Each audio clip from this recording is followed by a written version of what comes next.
Class 10वीं की जान पहचान वाली किताब के अंदर मैंने आपको पिछली वीडियो में चैप्टर नंबर 20 की रीडिंग और इनके क्वेश्चन आंसर आपको करवा दिए हैं। ठीक है, आज की वीडियो में चैप्टर नंबर 21 की रीडिंग करेंगे और इनके क्वेश्चन को पढ़ेंगे। तो वीडियो को शुरू करने से पहले अगर आप हमारे इस चैनल पर नए हैं तो इस चैनल को जरूर सब्सक्राइब कर लें, शेयर कर दें, लाइक ज़रूर करें। तो चलिए शुरू करते हैं। बिस्मिल्लाहिर्रहमानिर्रहीम। हबीब तनवीर का असल नाम हबीब अहमद ख़ां और तनवीर तखल्लुस है। अदबी और सकाफ़ती दुनिया में वो हबीब तनवीर के नाम से जाने जाते हैं। नागपुर यूनिवर्सिटी से बीए करने के बाद ऑल इंडिया रेडियो में मुलाजिम हो गए। इब्तिदा में उन्होंने फिल्मी गीत और मुकालमे लिखे, फिर कुदसिया ज़ैदी के हिंदुस्तानी थिएटर में शामिल हो गए। लंदन और जर्मनी में ड्रामे की तकनीक पर महारत हासिल की।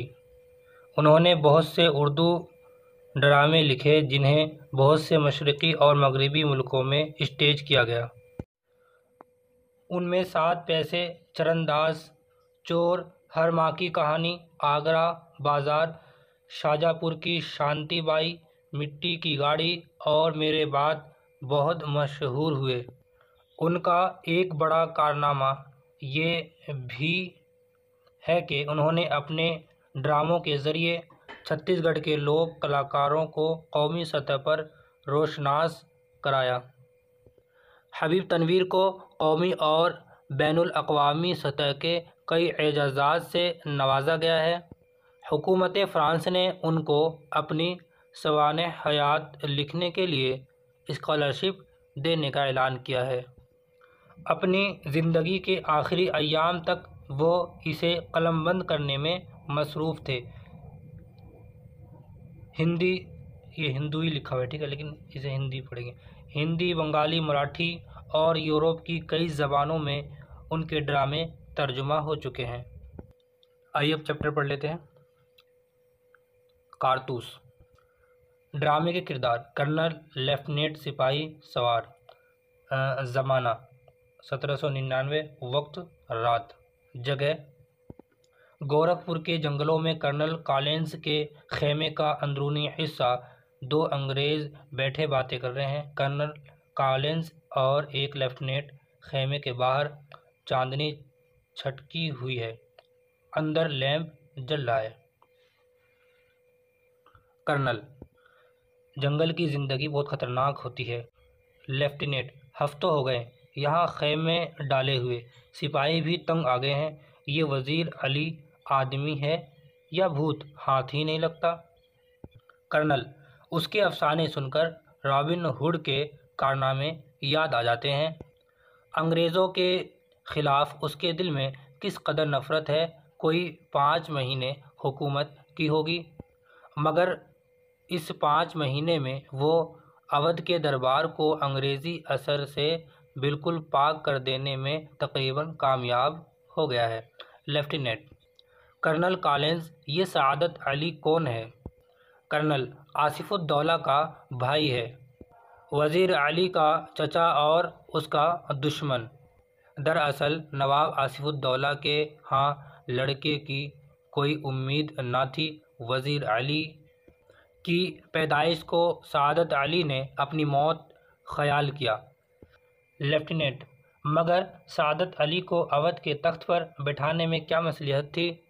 कर्नल: सआदत अली हमारा दोस्त है और बहुत ऐश पसंद आदमी है। उसने हमें अपनी आधी मुमलिकत दे दी और 10 लाख रुपए नकद। अब वो भी मज़े करता है और हम भी। लेफ्टिनेंट: सुना है वज़ीर अली अफ़गानिस्तान के बादशाह शाह जमा को हिंदुस्तान पर हमला करने की दावत दे रहा है। कर्नल: अफ़गानिस्तान को हमले की दावत सबसे पहले असल में टीपू सुल्तान ने दी, फिर वज़ीर अली ने भी उसे दिल्ली बुलाया और शमसुद्दौला ने भी। लेफ्टिनेंट: कौन शमसुद्दौला? कर्नल: नवाब बंगाल का निस्बती भाई, बहुत ख़तरनाक आदमी है। लेफ्टिनेंट: इसका तो ये मतलब हुआ कि कंपनी के ख़िलाफ़ सारे हिंदुस्तान में एक लहर दौड़ गई है। कर्नल: जी हाँ, और अगर ये कामयाब हो गई तो बक्सर और प्लासी के कारनामे धरे रह जाएंगे और कंपनी जो साख लॉर्ड क्लाइव के हाथों हासिल कर चुकी है, लॉर्ड वेल्जली के हाथों वो सब खो बैठेगी। लेफ्टिनेंट, वज़ीर अली की आज़ादी बहुत ख़तरनाक है, हमें किसी न किसी तरह इस शख्स को गिरफ़्तार कर ही लेना चाहिए। कर्नल, पूरी एक फ़ौज लिए उसका पीछा कर रहा हूँ और बरसों से वो हमारी आँखों में धूल डाले इन्हीं जंगलों में फिर रहा है और हाथ नहीं आता। उसके साथ चंद जाबाज हैं, मुट्ठी भर आदमी, ये दम खम। लेफ्टिनेंट, सुना है वज़ीर अली ज़ाती तौर पर बहुत बहादुर आदमी है। कर्नल, बहादुर ना होता तो यूं कंपनी के वकील को कत्ल कर देता। लेफ्टिनेंट, ये कत्ल का क्या किस्सा हुआ था? कर्नल, किस्सा क्या हुआ था? वज़ीर अली को माज़ूल करने के बाद हमने उसे बनारस पहुंचा दिया और 3 लाख रुपए सालाना वजीफ़ा मुकर्रर कर दिया। कुछ महीने पहले गवर्नर जनरल ने उसे कलकत्ते तलब किया। वज़ीर अली कंपनी के वकील के पास गया जो बनारस में रहता था और उससे शिकायत की कि गवर्नर जनरल उसे कलकत्ते में क्यों तलब करता है। वकील ने शिकायत की परवाह न की, उल्टा उसे बुरा भला सुना दिया। वज़ीर अली के दिल में यूं भी अंग्रेज़ों के ख़िलाफ़ नफ़रत कूट कूट कर भरी हुई है। उसने खंजर से वकील का काम तमाम कर दिया। लेफ्टिनेंट, और भाग गया। कर्नल, अपने जानिसारों समेत आज़मगढ़ की तरफ भाग गया। आज़मगढ़ के हुक्मरानों ने उन लोगों को अपनी हिफाजत में घाघरा तक पहुंचा दिया। अब ये कारवां जंगलों में कई साल से भटक रहा है। लेफ्टिनेंट, मगर वज़ीर अली की स्कीम क्या है?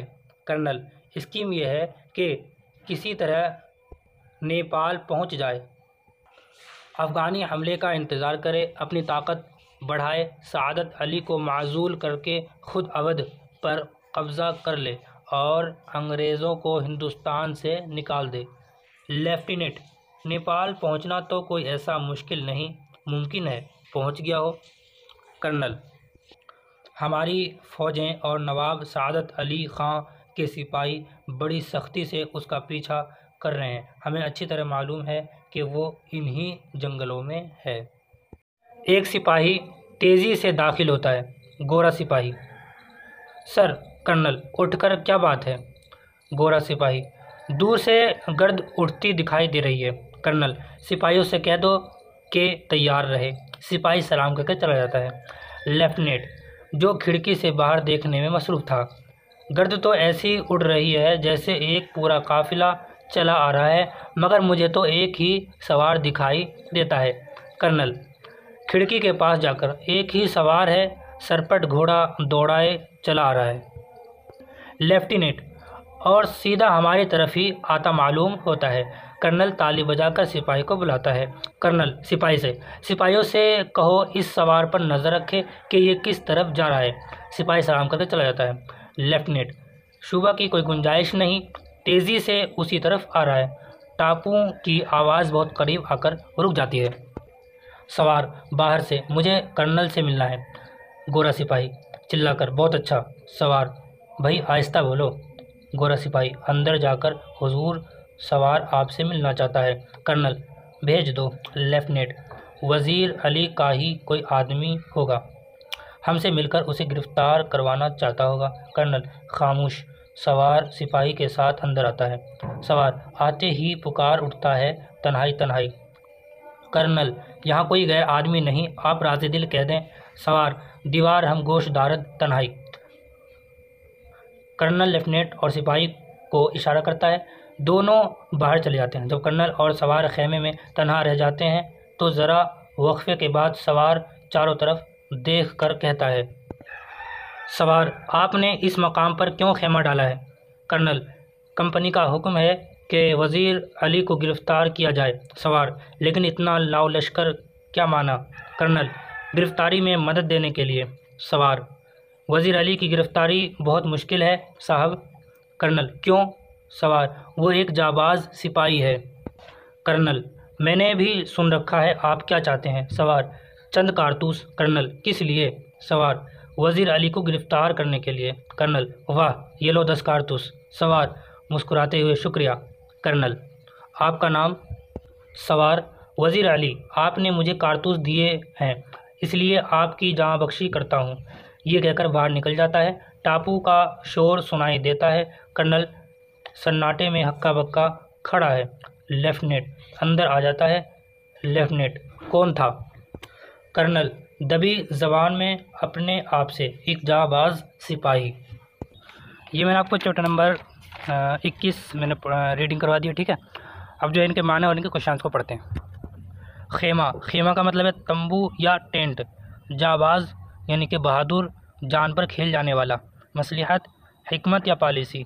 साख: साख का मतलब है नेक, नामी, एतबार। माजूल: माजूल का मतलब है तख्त या गद्दी से उतारा हुआ। दीवार हम गोश दारद यानी कि दीवार के भी कान होते हैं। मुमलिकत: हुकूमत या सल्तनत। राज़े दिल: राज़े दिल का मतलब है दिल की बात या भेद। वक्फ़ा: वक्फ़ा का मतलब है मोहलत या थोड़ी सी देर। लाओ लश्कर: लाओ लश्कर का मतलब है फ़ौज और उसका साजो सामान। आइए अब सवाल करते हैं। सवाल नंबर 1 है, वज़ीर अली के कारनामे सुनकर किसके कारनामे याद आते हैं? जवाब है, वज़ीर अली के कारनामे सुनकर रॉबिन हुड के कारनामे याद आ जाते हैं। सवाल नंबर 2 है, सआदत अली को अंग्रेज़ों ने औध के तख्त पर क्यों बिठाया? जवाब है, सआदत अली आसिफुद्दौला का भाई था। सआदत अली अंग्रेज़ों का दोस्त था, इसीलिए उन्होंने सआदत अली को औध के तख्त पर बिठाया। सआदत अली ऐश पसंद आदमी था, उसने अपनी आधी मुमलिकत और 10 लाख रुपए हुकूमत के बदले अंग्रेज़ों को दिए थे। सवाल नंबर 3 है, सआदत अली कैसा आदमी था? जवाब है, सआदत अली एक ऐश परस्त और नाकारा आदमी था। सवाल नंबर 4 है, कर्नल से कारतूस मांगने वाला सवार कौन था? जवाब है, कर्नल से कारतूस मांगने वाला सवार वज़ीर अली था। आइए अब अगला सवाल पढ़ते हैं। नीचे दिए हुए लफ्ज़ों से जुमले बनाइए। अल्फाज: तख्त: मुग़ल बादशाह बहादुर शाह ज़फ़र तख्त पर बैठने वाले आखिरी बादशाह थे। खिलाफ: हमें अपने माँ बाप के ख़िलाफ़ कभी नहीं जाना चाहिए। पाक: हमें हमेशा अपने कपड़े पाक और साफ़ रखने चाहिए। बहादुर: वज़ीर अली बहुत बहादुर था। जाबाज़: वज़ीर अली एक जाबाज़ सिपाही था। वजीफ़ा: बड़े बूढ़ों और बेवा औरतों को हुकूमत की तरफ से वजीफ़ा मिलता है। स्कीम: हमें नई नई स्कीमों से फ़ायदा उठाना चाहिए। आइए अब अगला सवाल पढ़ते हैं। यहाँ पर लिखा हुआ है, जमा के वाहिद और वाहिद के जमा बनाइए। चलिए बनाते हैं जमा वाहिद। शिकायत: शिकायत। अफवाज: फ़ौज। सलातीन: सल्तनत। अब इधर वाहिद और ये जमा। जंगल: जंगलात। वजीफ़ा: वज़ाइफ। वज़ीर: वज़रा। नीचे लिखे हुए जुमलों में सही लफ्ज़ों से खाली जगहों को भरिए। ठीक है, चलिए।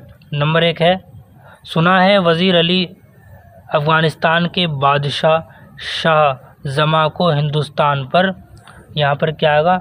हमले। ठीक है, ये 2 में से एक आ जाएगा। हमले की दावत दे रहा है, यानी कि आप अगर चैप्टर को सही तरीके से पढ़े होंगे तो आपको यहाँ पर अपने आप मालूम हो जाएगा।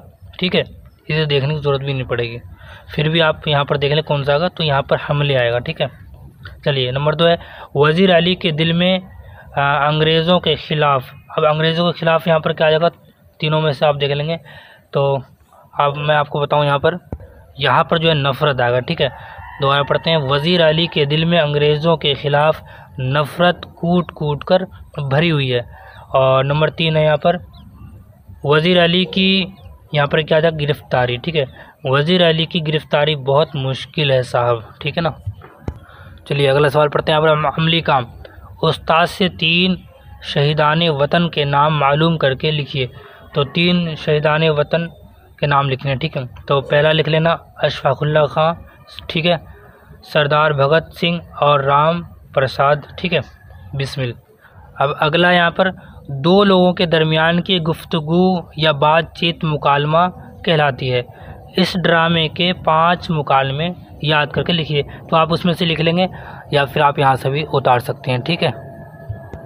वीडियो को पॉज करके यानी कि रोक करके आप इसको लिख लें, ठीक है, या फिर अपने हिसाब से अपने चैप्टर में से लिख सकते हैं। ये मैंने आपको पूरी तरीके से चैप्टर करवा दिए हैं। अगली वीडियो में जो है हम चैप्टर नंबर 22 करेंगे, कदम बढ़ाओ दोस्तों, जो कि हमारी आखिरी चैप्टर है, ठीक है। तो मिलते हैं अगली वीडियो में, तब तक के लिए अस्सलाम वालेकुम व रहमतुल्लाहि व बरकातुहू।